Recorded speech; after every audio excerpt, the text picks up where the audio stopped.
Hello, one and all! It's my view, Dr. Stone, chapter 186, to each their own blade, and oh boy. I mean, after last chapter, I was expecting this chapter would basically be either, Suika escaping, Suika getting captured, or Francois stepping in and saving the day. Somehow, it was all of that, and a firefight, and a full-colored panel of a shirtless Stanley, which, wow, he is ripped. He is just literally all muscle, and, oh god, I love this detail. A little statue of Zeno around his neck between his dog tags. Oh, that is so utterly adorable, and I so hope that is canon. I so hope that is canon. Like, eventually we're gonna actually see, Stanley take off his shirt, and we'll actually see that little Zeno around his neck. Please let that happen. But, yeah, anyway, so last chapter ended with the armed soldiers telling Suika to freeze, but what I didn't realize at the time is that Suika does not speak English, which, is a bit of a problem. I mean, yes, the Ishigami dialect has a lot of English words in it, but idioms like freeze or don't count your chickens before they hatch don't actually mean a whole lot to them, with even Matsukaze basically saying, I think that means to turn water into ice. I'm not sure exactly what they're trying to say here. Though I really do have to question the intelligence of these soldiers with them saying, why ain't that little idiot freezing? Seriously? You have been portrayed as the most elite task force in all of America. I'm gonna assume that at some point that means you've been sent to places where people don't speak English and you've had to deal with that. So is it really all that much a surprise to you that there might be someone you encounter, someone who you have a fairly good idea is from Japan, who doesn't understand English? Are you freaking kidding me? Just really dumb soldiers right there. And then we saw Francois draw a knife, which I think got us all a little bit excited because, with all of her other skills, I would not be surprised in the least bit if it turned out that she was secretly a ninja this whole time, and she ran out and started slitting arteries and cutting soldiers. But instead, she throws it into the air, and it's immediately spotted by Matsukaze, who, has a history of having to deal with projectiles being thrown at him. So he jumps through the air, standing on this guy's head, and manages to get the knife. At which point I figured, okay, you know what? The battle is done. The battle is won. Matsukaze is a freaking samurai warrior. In a close combat battle like this, there's no way he'd lose with a blade in his hands. But unfortunately, he can't actually untie himself, so he instead decides to cut Jinro free, which, seriously, Matsukaze, I mean, you couldn't have, just tried a little bit harder to cut yourself free? I feel like that would have been so much more useful here, but thankfully Jinro manages to impress a little bit. Let me see Jinro's thoughts on this absolutely beautifully laid out page. Just, Jinro, he wants to crawl into a ball, he wants to cry, he wants to say, no, please don't shoot me, but he sees Matsukaze, he sees his subordinate, he wants to live up to Matsukaze's beliefs, he wants to be a master that Matsukaze can be proud of. So he grabs a stick and he goes at it, and he takes out like 5 soldiers in a single swing. And oh, I just love this smile that Matsukaze has in his face. He's like, that's my master. That's someone I can really respect. And even Suika's so excited, and of course Jinro just kind of has to ruin it by saying, I'm actually kind of strong, as this big goofy grin on his face. Oh, come on, Jinro. If you just managed to obtain like the slightest bit of dignity here, this would be the greatest Jinro chapter basically ever. Well, okay, it's second best. Him being petrified still is the best of the best. I mean, you can't really top that, but just here as he wants to live up to the ideals of Matsukaze, just so amazing. I freaking love it. And this is also why I think Jinro is going to end up with Luna. She's the kind of woman who's going to motivate him, who's going to have these goals and ideals for him that he's going to want to live up to in order to, basically be worthy of her. With her and Matsukaze at his side, Jinro can actually become a somewhat respectable person. I'm very excited to see his growth continue moving forward. But then Stanley shows up, shoots his stick with amazing accuracy. I mean, seriously, he's firing with a freaking machine gun here, and he manages to shoot his stick without even scratching him, apparently. That's impressive. And then Jinro gets thrown to the ground, he starts crying, eek, ow, ow, ow, ow, which, really ruined the moment. Just really ruined the moment, even more than that goofy smile he had before. Anyway, thankfully, Jinro's distraction did serve some sort of purpose, giving Francois time to think and realize, okay, you know what? These guys, they aren't sociopathic killers, they are soldiers. So if I just treat them like soldiers, then they will not murder us. I mean, the only reason why, they're even pointing guns at Suika right now is because she keeps trying to escape. And they think, okay, she might be able to, get back to their headquarters and tell them about us. But if she surrenders, if she stops fighting, they will have no reason to actually want to hurt her. And what's more, they might even be able to get information information from her and from Francois about where exactly Senku is and what exactly it is he's planning, what it is he's up to right now. And I am seeing some people online complaining, saying, well, what about when Stanley first met them, He opened fire on them before he even gave them the slightest bit of warning.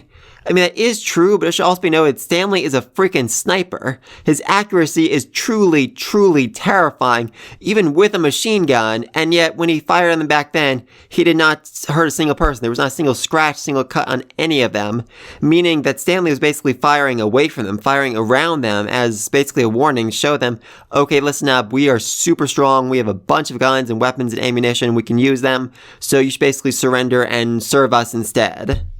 Of course, part of that was also probably him, wanting to analyze exactly what it is these intruders, these foreigners were capable of doing, because if they pulled out their own guns, he'd know, okay, they have this amount of firepower, but instead they were fighting basically with sticks and spears and swords, so he figured, okay, they aren't that much of a threat to us, I know that now we know the proper way to handle things moving forward. Anyway, so then Francois calls Suika a civilian doctor, which is interesting. I mean, I don't really think they're going to believe that. I feel like, she had a much better chance saying that she's a shamanist, she's a witch doctor, she's this, she's that. But a civilian doctor, that just feels so very, very weird. I mean, I think the reason why she said that, I think the reason why she used that term was, to more speak to the soldier side, like, oh, she's a civilian doctor, she's not a wartime doctor, she's not an enemy soldier doctor, she's a civilian doctor who's not involved with, the matters of battles or politics at all. She's just trying to protect the people around her. She's giving, medical care to whoever needs it. Basically saying that Suika is neutral. She's not involved with either side at this point. And then she goes on to explain that, we are not part of the combat unit. We came out here all on our own to avoid getting involved in the battle that you and him are going to have down the road. We're just out here for our own safety. And Suika's like, well, that's technically the truth. Which is always a good way to lie. Seriously, if you want to lie in a way where you're actually telling the truth just a little bit. The closer you're able to maintain to the actual truth, the easier the lie is to manage. Anyway, though, thankfully before they were captured, Francois managed to send a message saying we split into two teams, an utterly meaningless message, but at the same time, when it got back to Senku, they realized, okay, you know what? If they send a message, that means they were probably captured, and what's more than that, because they were captured and because they sent us a message, we're able to pinpoint its location. We can tell exactly where Stanley and the rest of them are right now, what direction they're going to come here from. Which, super, super helpful. So what exactly does this mean moving forward? Is Senku just, going to prep for their attack and get ready for it? Or is he actually going to go on the offensive and go after them, find a way to detain them, attack them, capture them? Because if he has, traps and things set up around the base, it's definitely going to make it more likely for them to not realize Senku has a much, much bigger weapon waiting for him once they get just really, really close. There's also the bigger issue that, they still need a second designated survivor now that Francois and Suika were captured. A lot of people are saying, Kohaku was the best choice here because she's fast, she's strong, she's able to get really far away really quickly and can see things from really far away, but I feel like she's almost too necessary to the combat unit here for them to basically take her out of the battle, so I don't know, I was saying for a long time that was going to be Senku because I thought, Stanley's going to survive, we're going to have this big epic final battle, Senku versus Stanley. But now I'm thinking maybe it's going to be Chrome, Chrome versus Stanley. I mean, for a long time now, especially this arc, Chrome's definitely been taking more and more of a serious role, so I think he should be the one that takes on, the final boss. I saw some people commenting down below that my ideas on how this is going to end is basically the exact same way that, Senku versus Ibarra ended up. Senku versus the last person after everyone else was petrified. That is true, but if instead we make it Chrome versus the last remaining survivor, that's a very different scenario, as Chrome really would need to stand up on his own, become his own person, and battle with his own brand of science. I think it'd be really amazing to say, really just showing how much he's grown.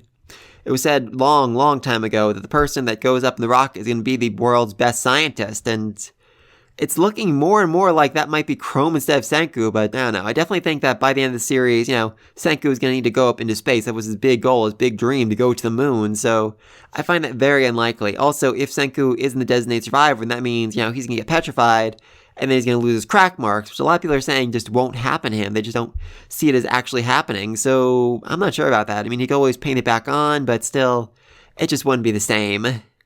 But yeah, let me think else down below. What's your guesses for next chapter? Francois and Suika have been captured, along with General Matsukaze. Are they gonna do something, attack somehow, sabotage the enemy soldiers in some way? How are the soldiers gonna treat Suika? I mean, she's like a 10, 12-year-old girl, so I can't imagine they're going to be all that rough to her. I mean, even when she ran away, they weren't actually, shooting at her. Only Stanley looked like he might actually fire on her, so I don't know. I said last week I could definitely see some of these soldiers. They seem to be the right age where they could have daughters, sons, her age, and so I feel like they might be nicer to her because of that, because she reminds them of their own kids, which they've lost or somewhere out there in the world. Also, she saved Charlotte's life, which feels like a big, point earner for her. She literally saved one of their own, so I feel like they're going to treat her better than they would treat Jinro or Matsukaze. Also, actually, now that I think about it, I feel like there was a time in the past where Suika was tied up and she managed to free herself by popping into her helmet. I might be remembering that wrong, but I think that happened, so it's a very good chance that Suika isn't actually captured right here and could escape on her own if she really wanted to. Curious about that. Also, what's Senku going to do now that he knows the enemy location? Is he going to be proactive, attacking them as means of delaying them or luring them in? Or is he just going to wait and get ready to launch the Medusa? I mean, does he have Medusa yet? Last we saw Katsukaze, he was still working on that, but that was a while ago. There was a time skip last chapter. We just don't know how long it was, so it's really hard to say if he's managed to perfect it, if he's managed to make a Medusa, or if he's managed to make more than one Medusa. I mean, that could end up being, the big plot twist. They fire off Medusa, ends up being the Designated Survivor versus Stanley, only for the Designated Survivor to pull out a second Medusa. They Kasi managed to finish right before the first one went off. Something like that. That'd be amazing to say. Someone a few chapters ago said it basically ended up being paintball. Stanley and Senku just throwing Medusas back and forth at each other. Very, very unlikely. That'd be so funny to see. So funny to say. But yeah, let me think all down below. Be sure to like and subscribe, subscribe this video. Until then, peace!